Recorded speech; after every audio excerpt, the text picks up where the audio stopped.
Muy buenas tardes, estimados alumnos. Vamos a dar inicio a la clase número 18, siempre analizando lo relativo a los organismos internacionales, ¿no? Y en esta vez vamos a darle continuidad al estudio de la Carta de las Naciones Unidas. Habíamos ya hablado de algunos puntos importantes que la Carta de las Naciones Unidas, pues dentro de su artículo 2, establece básicamente los principios sobre los cuales se rige este organismo supranacional, y dentro de los principios convergen pues los de derecho internacional público como tal, ¿no? Los que rigen las relaciones internacionales. Ya habíamos hablado sobre el principio de solución pacífica de conflictos, respeto a la soberanía del Estado, a la no intervención en los asuntos internos, respeto a la autodeterminación de los pueblos. Y entonces pues ya la Carta de las Naciones Unidas establece una serie de principios, valga la redundancia, que nos dan el parámetro para poder actuar a nivel internacional. Es importante mencionar también, yo les decía, haciendo una retroalimentación, que si bien es cierto, uno de los principios básicos es la solución pacífica de conflictos, pero en un momento determinado la Carta de las Naciones Unidas pues respeta la agresión que un Estado puede hacer a otro a través del derecho de legítima defensa, y eso lo vemos en el artículo 51. Si nos vamos al artículo 51, dice de la siguiente manera: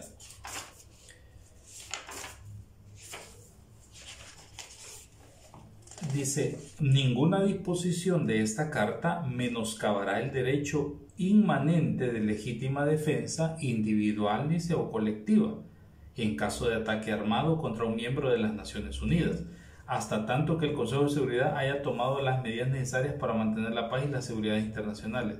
Las medidas tomadas por todos los miembros en ejercicio del derecho de legítima defensa serán comunicadas inmediatamente al Consejo de Seguridad y no afectarán en manera alguna la autoridad y responsabilidad del Consejo conforme a la presente carta para ejercer en cualquier momento la acción que estime necesaria con el fin de mantener o restablecer la paz y la seguridad internacional. Bien, este artículo básicamente está dando pauta pues a que si bien es cierto, no es a través de un conflicto que se van a solucionar los problemas, pero respeta en su caso el derecho que puede tener todo Estado a responder ante una agresión, a poder utilizar sus fuerzas armadas y establecer un ataque si es necesario, ¿no? O establecer pues algunas tareas digamos de hostilidad o de salvaguarda de sus fronteras o de sus territorios como tal. Bien, hay otro aspecto importante a desarrollar acá. Por ejemplo, a los miembros que se les impone una medida cautelar. Ya vamos a recordar esto también de las medidas cautelares que el Consejo de Seguridad puede imponer a un Estado que no cumpla con una resolución o que en realidad esté mostrando actos agresivos o actos que atenten contra la paz interna o la seguridad internacional. El artículo 5 y 6 de la Carta nos establece estas circunstancias y dice de la siguiente manera: todo miembro de las Naciones Unidas que haya sido objeto de acción preventiva o coercitiva por parte del Consejo de Seguridad podrá ser suspendido por la Asamblea General a recomendación del Consejo de Seguridad del ejercicio de los derechos y privilegios inherentes a la calidad de miembro. El ejercicio de tales derechos y privilegios podrá ser restituido por el Consejo de Seguridad. ¿Cuáles son los privilegios o los derechos que tiene un Estado al formar parte de las Naciones Unidas? Bueno, primero la representatividad que tiene de su Estado con todas las decisiones que se toman en el seno de este organismo. Segundo, pues tiene voto ante las decisiones que se tomen, por ejemplo, cuando se va a remitir un caso al Consejo de Seguridad para una acción coercitiva, una medida coercitiva, tiene voz y voto, ¿no? Cuando, por ejemplo, un bloqueo económico, una retirada de los estados de la organización, tiene voto también. Para proponer la creación de tratados o convenios internacionales entre naciones, tiene voto. Para digamos, dar su beneplácito sobre si está de acuerdo o no en la entrada en vigor de un tratado internacional, de la creación de un organismo supranacional, también tiene voto, ¿no? Tiene la oportunidad o el derecho de llevar sus controversias o sus situaciones como Estado ante el seno de las Naciones Unidas y buscar la ayuda necesaria. Ese es un derecho muy principal que tiene todo Estado, de tener ese, digamos, espacio institucional donde puede llegar, establecer un problema grave que pueda atentar contra la seguridad nacional, contra la paz en su país, y solicitar la ayuda y la cooperación necesaria, ¿no? Ante cualquier desastre natural, cualquier catástrofe, también a través de las Naciones Unidas se pueden establecer los canales institucionales viables para que pueda tener la ayuda necesaria, ¿no? Entonces es una serie de, proponer funcionarios también para los cargos que se establezcan en la ONU. Eso sí, pueden haber otros derechos más, como por ejemplo, la ONU está constituido por organismos, digamos, subsidiarios o coadyuvantes. Tenemos, digamos, aparte de la Corte Internacional de Justicia, está el Consejo Económico y Social.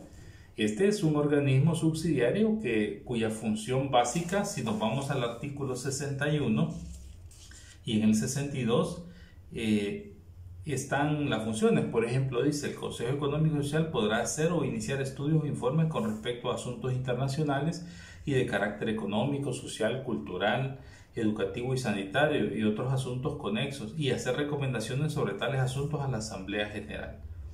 Pueden establecer estudios. El Consejo Económico podrá convocar, conforme a las reglas que prescribe la organización, conferencias internacionales sobre asuntos de su competencia. Es decir, puede ser también un enlace para promover, digamos, algunas políticas económicas y sociales que los estados estén impulsando y que estén interesados en que otros estados también las conozcan para replicarlas como tal. Entonces, decíamos, el artículo 5 y 6 habla de eso, que aquel estado que ha sido suspendido de la organización, pues lógicamente pierde todos estos derechos de los que hemos estado hablando. Dice: todo miembro, artículo 6, todo miembro de las Naciones Unidas que haya violado repetidamente los principios contenidos en esta carta podrá ser expulsado de la organización por la Asamblea General a recomendación del Consejo de Seguridad. Entonces, esas son las consecuencias que puede tener un Estado que no cumpla con los lineamientos establecidos en este instrumento internacional. Vemos el artículo 11, también tiene este organismo facultades consultivas. Vámonos al artículo 11.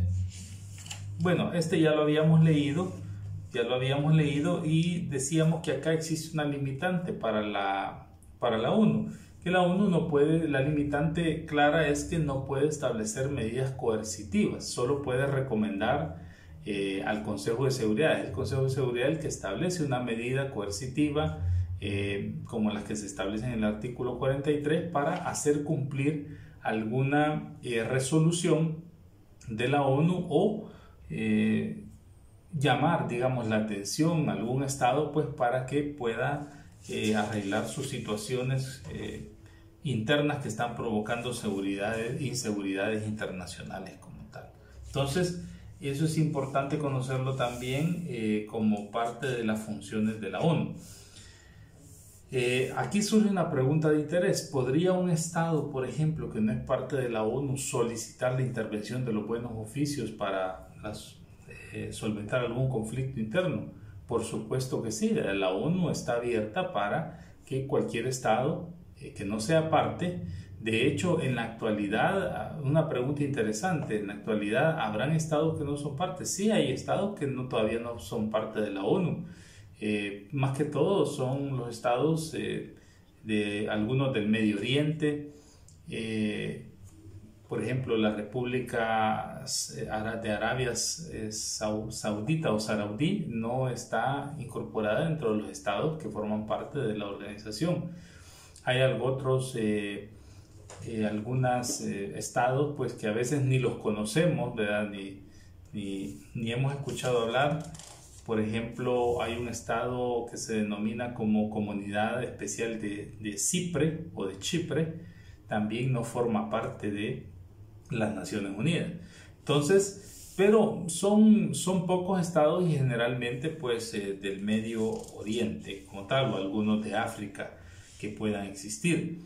También, entonces, explico esto pues porque alguien puede decir, mire, pero no creo que en la actualidad hayan estados todavía que no formen parte de la ONU. Sí hay algunos que no los conocemos todavía. La mayoría pues sí forman parte de la organización como tal. Podría surgir la pregunta, ¿y aquellos estados que fueron administrados por otra potencia y que después lograron su independencia? Bueno, en la actualidad ya no hay estados de ese tipo. De hecho, hay una organización, hay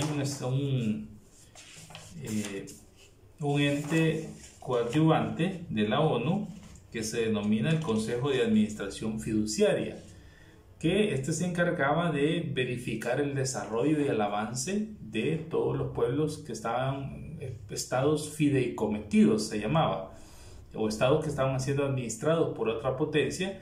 Entonces el Consejo, en el artículo 86 de la Carta lo dice, el Consejo de Administración Fiduciaria se encargaba de buscar el desarrollo de los miembros de esos territorios, su avance económico, social, etcétera. Entonces, pero hasta 1994 se logró establecer ya la independencia y se reconoció como al último estado que estaba en estas situaciones.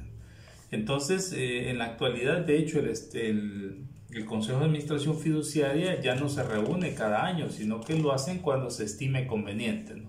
Cuando hay alguna situación que pueda tener relación con las funciones que ellos establecen como tal. Bien, entonces decíamos, el artículo 11 nos habla de eso. Entonces vámonos al artículo 32, artículo 32, y dice de la siguiente manera. Dice, el miembro de las Naciones Unidas que no tenga asiento en el Consejo de Seguridad, o el Estado que no sea miembro de las Naciones Unidas, si fuere parte en una controversia que esté considerando el Consejo de Seguridad, permítame, dice, el miembro de las Naciones Unidas que no tenga asiento en el Consejo de Seguridad o en el Estado, o el Estado que no sea miembro de las Naciones Unidas, si fuere parte de una controversia que esté considerando el Consejo de Seguridad, será invitado a participar sin derecho a voto en las discusiones relativas a dicha controversia. El Consejo de Seguridad establecerá las condiciones que estime justas para la participación de los estados que no sean miembros de las Naciones Unidas. Entonces, perfectamente puede invitarlo, ¿no?, a participar. Por supuesto, no va a tener voto en las decisiones que se toman, sí derecho a voz como tal, siempre y cuando pues también acepte las condiciones de solución pacífica de conflictos, si es que se estima que se llega a ese nivel como tal. Eso es el artículo 32. Veamos el artículo 34. Bueno, dice, el Consejo de Seguridad podrá investigar toda controversia o toda situación susceptible de conducir a fricción internacional o dar origen a una controversia, a fin de determinar si la prolongación de tal controversia o situación puede poner en peligro el mantenimiento de la paz y la seguridad internacional. Esto tiene que ver también con aquellos estados que no sean parte de la ONU. El Consejo de Seguridad lo puede hacer. ¿Por qué? Porque pone en peligro el riesgo de miembros que sí son parte de su organización.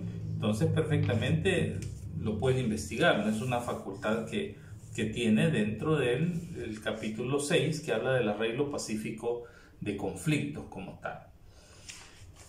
Vámonos al artículo 35, numeral 2. Este artículo es el que les decía sobre un estado que no es miembro de las Naciones Unidas. Dice el 1, todo miembro de las Naciones Unidas podrá llevar cualquier controversia o cualquier situación a la naturaleza de la naturaleza expresada en el artículo 34 a la atención del Consejo de Seguridad o de la Asamblea General. 2. Un Estado que no es miembro de las Naciones Unidas podrá llevar a la atención del Consejo de Seguridad, que no es miembro de las Naciones Unidas, podrá llevar a la atención del Consejo de Seguridad o de la Asamblea General toda controversia en que sea parte si acepta de antemano en lo relativo a la controversia las obligaciones de arreglo pacífico establecidas en esta carta.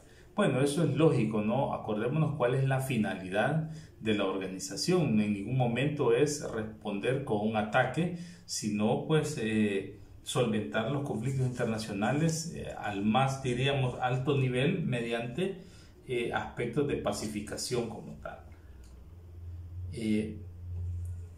Luego, el artículo 36 nos habla también de la intervención de los buenos oficios. El Consejo de Seguridad podrá en cualquier estado en que se encuentre una controversia de la naturaleza que se trata en el artículo 33 o una situación de índole semejante recomendar los procedimientos o métodos de ajustes que sean apropiados.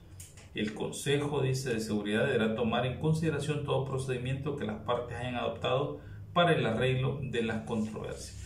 Bien, esto también le da facultad a este organismo, el Consejo de Seguridad, para que pueda intervenir como un mediador o un conciliador dentro de algún conflicto, ¿no?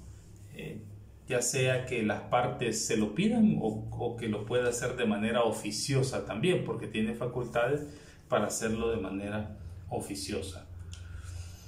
Muy bien, creo que con esto vamos terminando ya el análisis que teníamos principalmente para la Carta de las Naciones Unidas.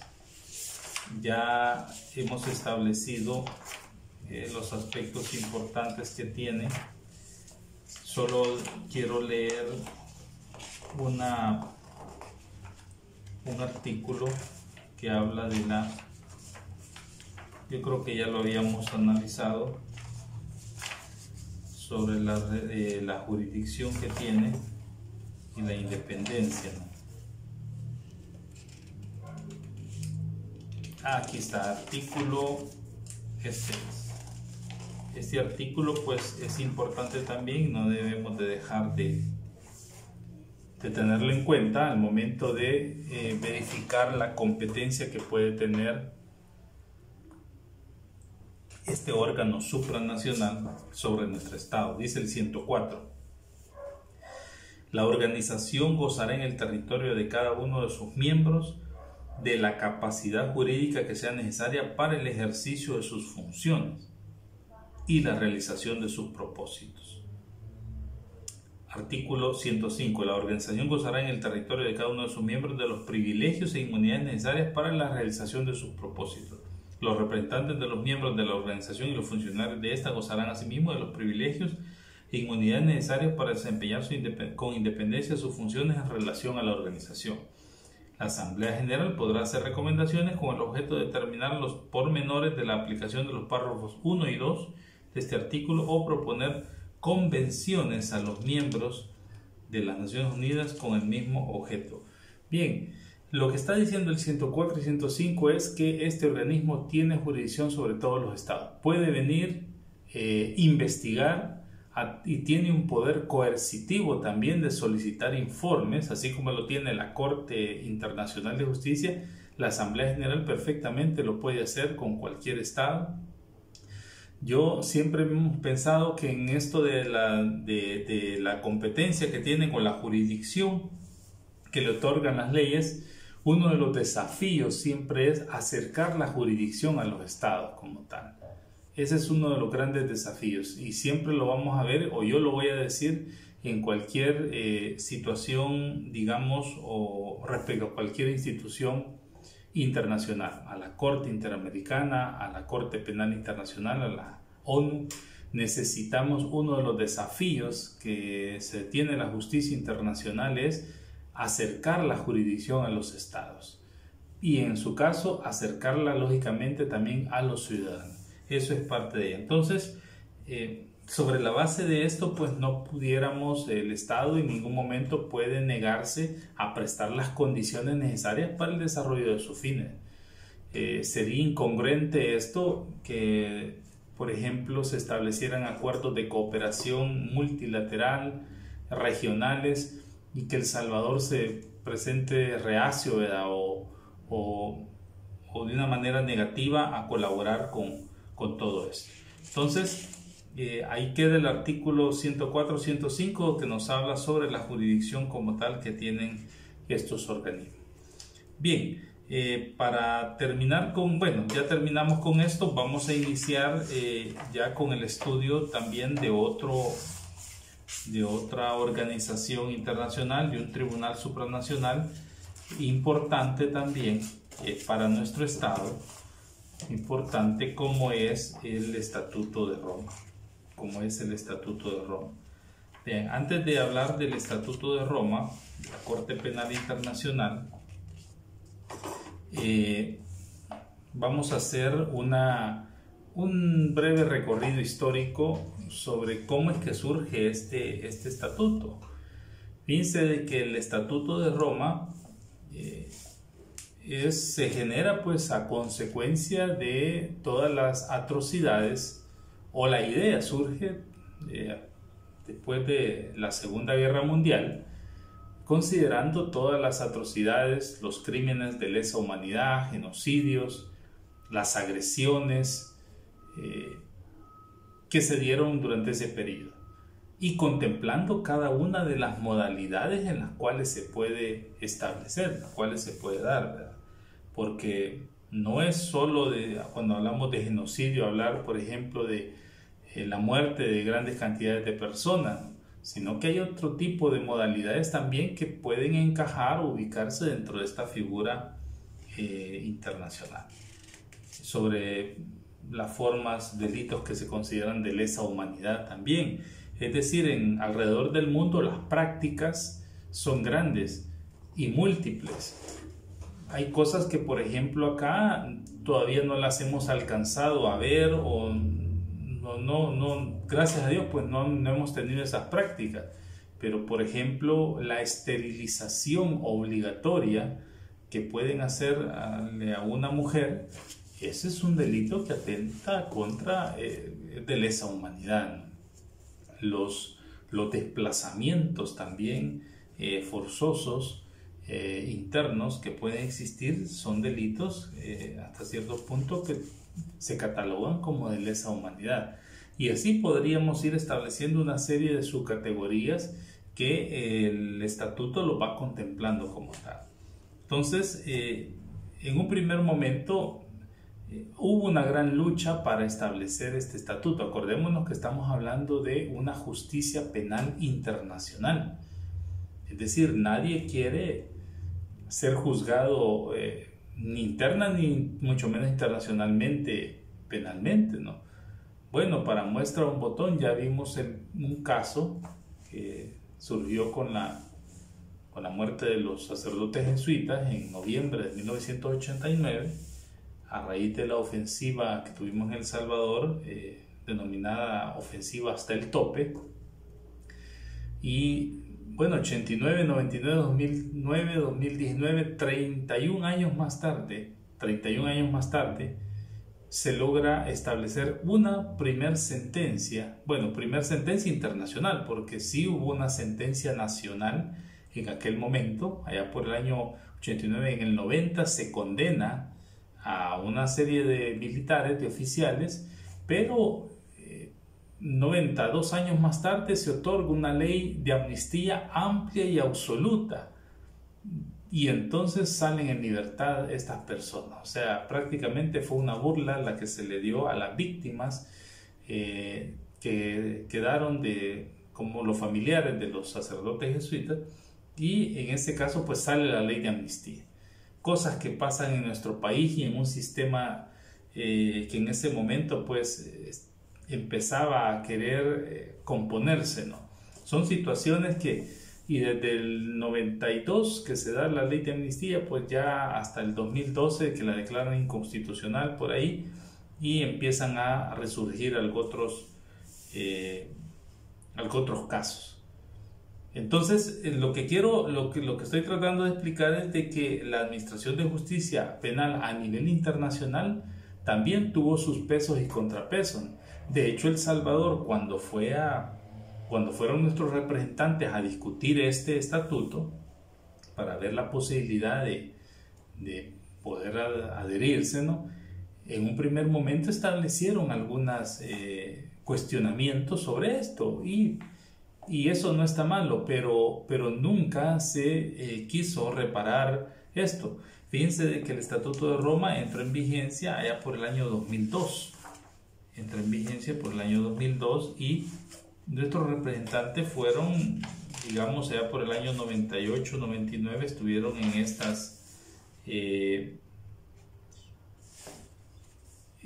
discusiones. Por ejemplo, aquí el estatuto habla, hecho en Roma el día 17 de julio de 1998. 17 de julio de 1998. Yo dije en el 2002 porque entró en vigencia hasta que ya una serie de estados estuvieran suscritos como tal. Hasta que una serie de estados estuvieran suscritos. Dice entrada en vigor. El presente estatuto entrará en vigor el primer día del mes siguiente del 60º día a partir de la fecha en que se deposite en poder del Secretario General de las Naciones Unidas el 60º instrumento de ratificación, aceptación, aprobación o adhesión respecto de cada estado que ratifique, acepte o apruebe el presente estatuto o se adhiera a él.